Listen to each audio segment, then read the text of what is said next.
Slow down, make the call, or suffer the consequences. Another real-life, no-fluff tip from the Zone.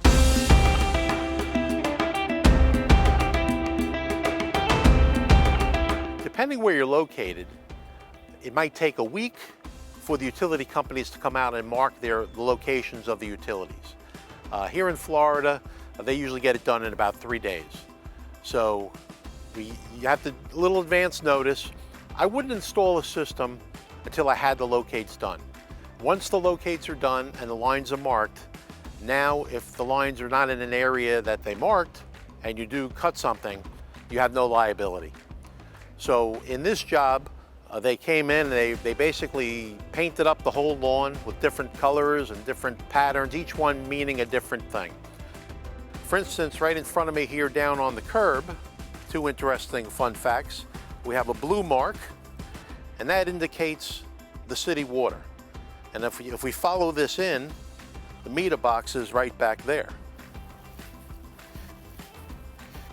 And in this area, they use reclaimed water for their irrigation, and purple designates reclaim, and you could follow that in and see where the zone valves are for the irrigation. I'm sure if you're an irrigation contractor, you are very familiar with that. Once these things are lined up for you by the utility company, it's up to you to pay attention to them and avoid problems for the homeowner and yourself. Very easy. They don't charge for it. I don't know of a place in the country that they charge for it. They would rather you call rather than have a problem down the road. I've made these tip videos to demystify the low voltage outdoor lighting business. To get a better idea of its potential, check out our free video lesson from our upcoming course, How to Build a Successful Landscape Lighting Business. You won't be disappointed.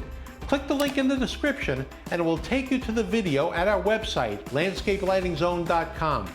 Don't forget to like this video and subscribe to the page. And while you're at it, hit the bell icon so you can be notified when we post new videos. Get in the zone, landscapelightingzone.com.